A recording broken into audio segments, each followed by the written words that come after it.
I'm working from the New Perspectives Access 2007 textbook. I'm on page 251. I'm working on the review assignment, step 11. In this step, we're asked to create a lookup from the product table to the company table. We're asked to show the company name first, the company ID second. We're also told not to hide the key column.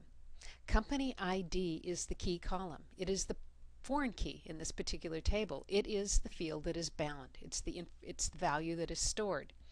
The default in Access Lookup is to hide the key column. When we look at my drop-down list, we see that my key column has been hidden.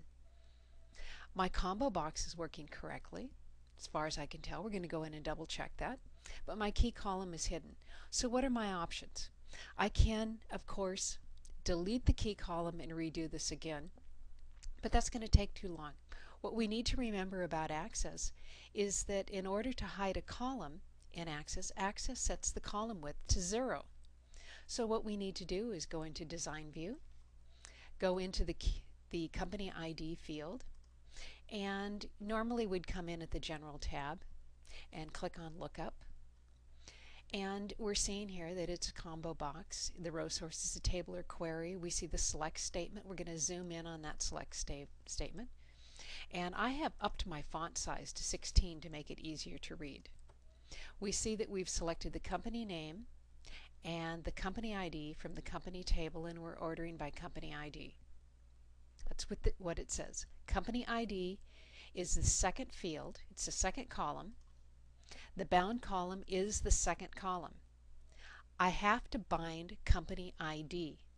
I can't bind company name because company name is not stored in the product table. Company ID is stored. So that has got to be the bound column. The column count is 2. We see that from the select statement. The column heads are not showing. What that simply means is when I go in here and I click my drop down arrow, I don't see company name at the top of this particular column. It just gives me the values that are in the drop down list. I'm going to go back here. And I see that my column widths, the first one is 1.65 and the second one is 0. 0 means it's hidden. So what I need to do to unhide it is I'm going to come in here and I'm going to set my column width to something like 0.75. I'm just guessing that that's going to be okay. Now what I have to do is I have to take these two numbers, add them up, and put the total of those two numbers into the list width. This is how wide each column is. The first one is 1.65, the second one is 0.75. When you add them together, they create the list width.